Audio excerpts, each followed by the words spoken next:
कई लोग कहते हैं महाराज जी कलयुग बड़ा बेकार है। हमने कहा कलयुग से अच्छा तो कुछ भी नहीं है। कई लोग कहते हैं कलयुग बड़ा बेकार है। हमने पूछा कलयुग में क्या हो गया? इतने गंदे लोग दिन भर एक दूसरे को गालियां बकते, अपशब्द कहते, ताना देते, दिन भर जलते, ईर्ष्या रखते। हमने कहा ठीक है, अब तो ये तो तुमने कह दिया कलयुग में हुआ, अब सतयुग का निकालो।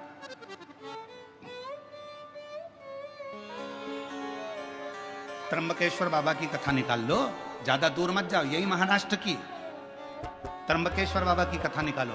गौतम ऋषि अपने आश्रम में रहते थे, कुछ ऋषि आ गए, उन ऋषियों को रख लिया, उन ब्राह्मण संतों को रख लिया और वो संत वहां रहने लगे। रहते रहते गौतम ऋषि के जब पूरे नगर में देखा कि इसका तो इतना वर्चस्व है, लोग इसे इतना मानते हैं, लोग इसे इतना पूछते हैं, तो अंदर से ईर्ष्या जाग गई उनको और उन्होंने अपनी विद्या से एक गाय को उत्पन्न कर लिया। इतनी किंगकॉन्ग गाय, उसकी हड्डियां दिख रही थी एकदम दुबली पतली, और गाय से कहा कि तू हम निकल कर जाए, उसके बाद में गौतम ऋषि के आश्रम में तू मर जाना, तेरे प्राण छूट जाए गौतम ऋषि के आश्रम में। जैसे ही वो संत निकल कर गए गौतम ऋषि के आश्रम में वो गाय मर गई।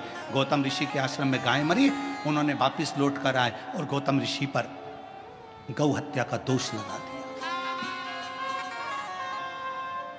गौतम बाबा पर गौ हत्या का दोष लगा। गौतम बाबा को जगह जगह भटकना पड़ा।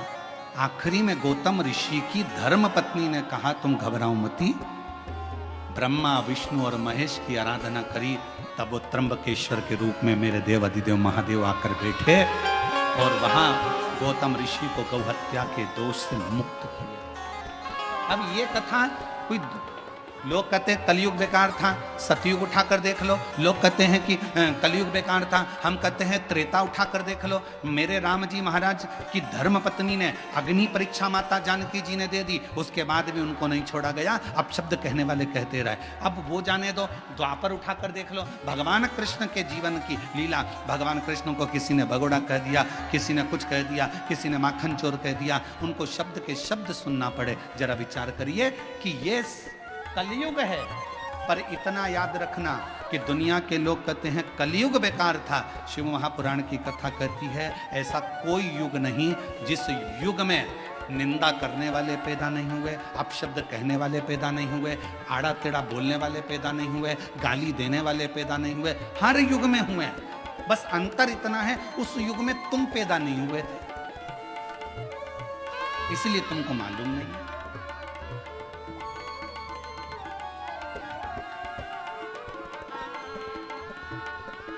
और बची कुची हो तो एक कथा और स्मरण कर लो।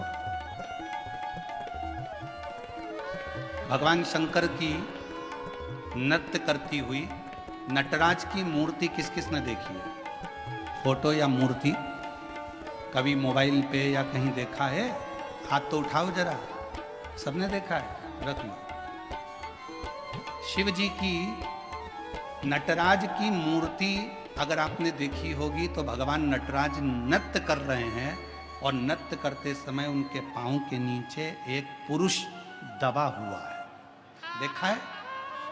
जम के तो बोलो, सबने देखा है? आवाज नहीं आई, जम के बोलो जरा। देखा है ना?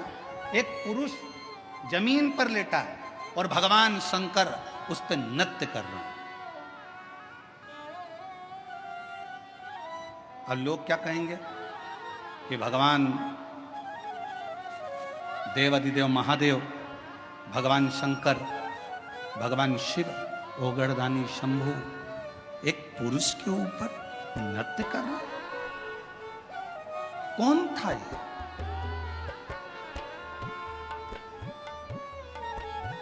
शिव महापुराण की कथा ने कहा कुछ ऋषियों में भगवान विष्णु और भगवान शिव में कौन बड़ा है उसके लिए विवाद छिड़ गया। और विवाद छिड़ा तो इतना छिड़ा कि वो आपस में लड़ पड़े, खूब लड़े।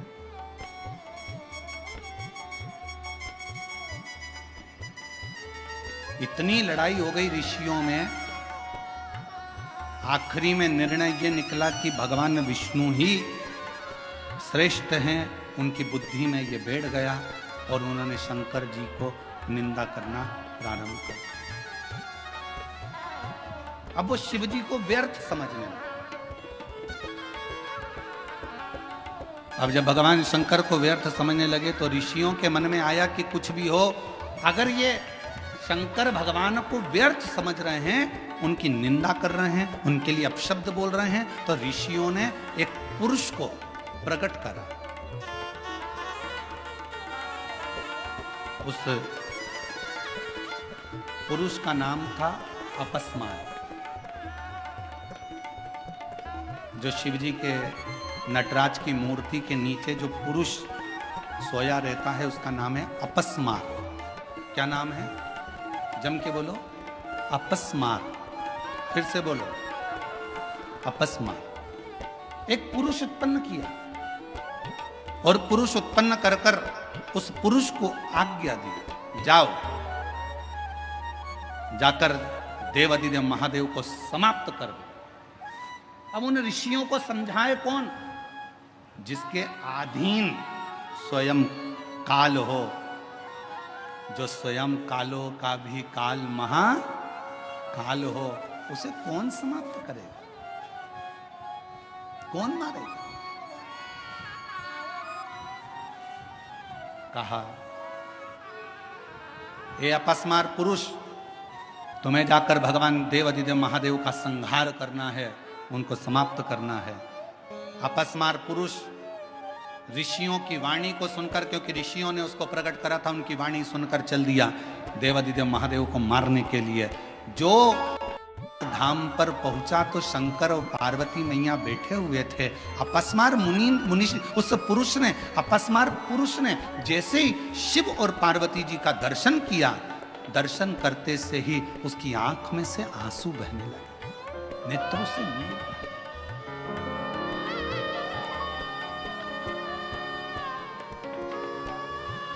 शिव जी का ध्यान चले गया और भगवान शंकर का ध्यान गया। शिव जी ने देखा कि ये पुरुष आया है और हमको देखकर रो रहा है,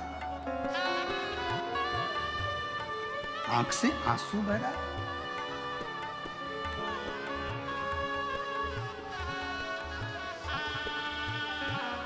शिव जी ने ध्यान लगाकर देखा कि ये है कौन। शंकर भगवान ने जो ध्यान लगाया तो पार्वती से कहा, पार्वती, भगवान विष्णु और मुझ में भेद करा ऋषियों ने, और भगवान नारायण को श्रेष्ठ मानकर मेरे लिए अपशब्द कहकर मुझे मारने के लिए इस अपस्मार पुरुष को भेजा गया। इस पुरुष को मेरे पास भेजा गया, मार। पार्वती जी कहती हैं, पर ये रो क्यों रहा? शिव जी ने कहा, पार्वती, तेरा और मेरा दर्शन किया तो इसके मन में श्रद्धा उत्पन्न हुई, रो रहा कि मुझे मारने के लिए भेजा है। अब मैं मारूं तो कैसे? मुझे मैं मारूं तो कैसे मारूं? विचार किया। फिर शिवजी ने ध्यान लगाया कि शरण में आया है, मुझे देखकर अंदर श्रद्धा उत्पन्न हुई है, भले इसको मेरे को मारने के लिए भेजा, पर मेरा फर्ज है इसका कल्याण करना। शिवजी ने नृत्य करना प्रारंभ कर दिया और शंकर भगवान ने जो नाचना प्रारंभ करा, वो अपस्मार पुरुष ने देखा कि मैं क्या करूं। अगर जब हम भगवान का दर्शन कर लेते हैं, स्मरण कर लेते हैं, तो हमारी चित्त वृत्ति में बैठ जाता है कि मैं भगवान के चरण पकड़ लूं।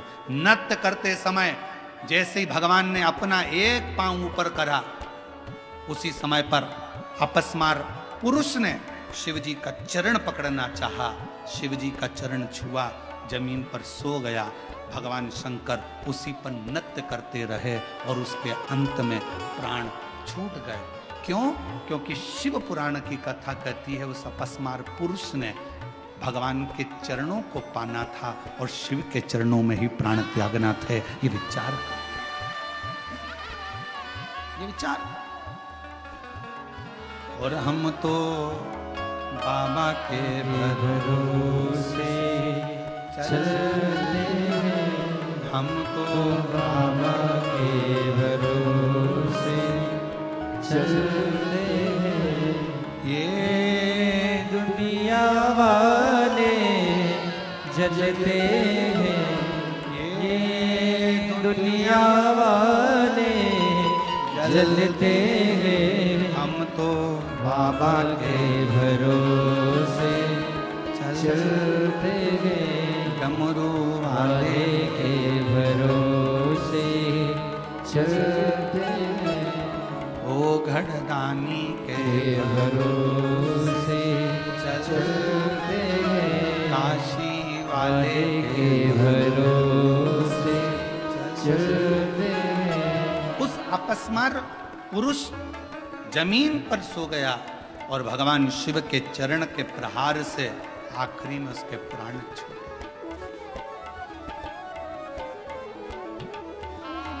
असुर था,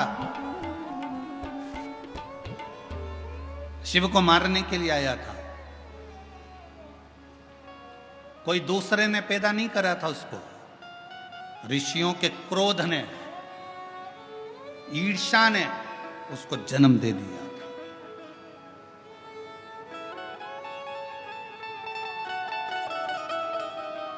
और ये क्रोध, ये ईर्ष्या, ये तर्क वितर्क, ये सब हमारी शिव पुराण की कथा कहती है, इससे थोड़ा दूर हटते चले जाओ। दूर। कितना संत तुकाराम जी को तो कितना कितना सुनना पड़ा था, संत नामदेव जी को कितना सुनना पड़ा था, मीराबाई को कितना सुनना पड़ा था, कर्माबाई को कितना सुनना पड़ा था, मुक्ताई को कितना सुनना पड़ा था, संत ज्ञानेश्वर माबा को कितना सुनना पड़ा था। ये कहेंगे तर्क देने वाले कुछ भी तर्क देंगे, पर किसी से कोई बहस नहीं करना चाहिए। हम शिव पुराण तो यहां तक कहती है, अगर कोई तुमसे कहे, अगर मान लो कोई तुमसे कहे कि हाथी हवा में उड़ता है, तो तुम कह दो हाँ बिल्कुल सही बात है। बहस मत करो कि हाथी हवा में उड़ ही नहीं सकता। घोर कलयुग चल रहा है, कलयुग में अगर कोई तुमसे कहे कि हाथी हवा में उड़ता है, तो तुम कहो बिल्कुल सही बोल रहे हो। कल हमारे घर के बाहर तार पे टंगा था, हमने खुद देखा। आज के जमाने में बहस नहीं करी जाती, बहस को समाप्त करा जाता है। कोई तुमसे कहे हाथी उड़ता है, बिल्कुल सही है।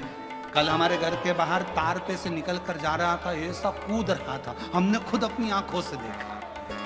अगर तुम कह दो नहीं साहब हाथी तो हवा में उड़ता ही नहीं है, नहीं साहब हवा में उड़ ही नहीं सकता है, तो उसको बहस करना पड़ेगी, समझाना पड़ेगा। आज के व्यक्ति को समझाना सबसे कठिन काम।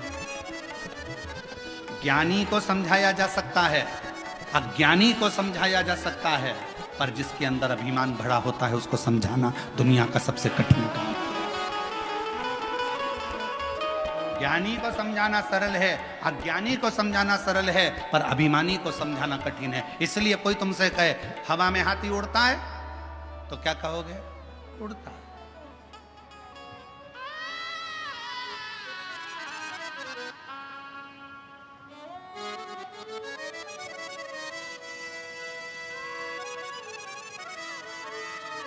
अब किससे, अब वो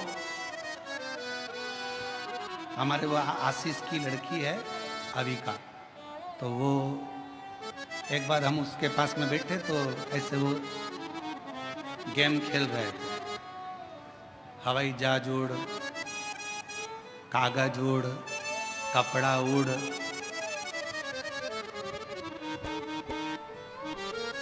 वो भी उड़ा रही थी। अब उड़ाते उड़ाते हमने कह दिया कि चप्पल उड़, तो उसने भी कह दिया बड़े पापा उड़। तो हमने कहा तुम तो आउट हो गई। कल ने काय को आउट हो गई? चप्पल भी उड़ती है। हमने कहा कैसे उड़ती है? वो गई बाहर से चप्पल उठा लाई, जो था यहाँ से वहां, देखो पापा उड़ी कि नहीं उड़ी? हमने कहा उड़ गई। अब ज्ञानी को समझाओ, अज्ञानी को समझाओ, पर शास्त्र कहता है आज का जमाना कोई बहस करने का नहीं है।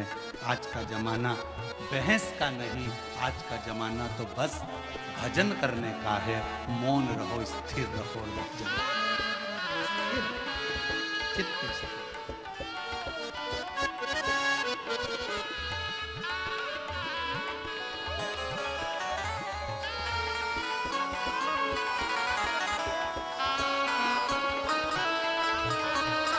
और जितना स्थिर रहकर भगवान की भक्ति में डूबोगे उतना सुख मिलेगा, उतना सुख। जिस अपस्मार पुरुष को ऋषियों ने जन्म दिया था, वो अपस्मार पुरुष शिव को मारने के लिए गया, पर मेरे शंकर भगवान के दर्शन का फल ये मिल गया कि उसके चरणारविंद में ही उसके प्राण छूटे।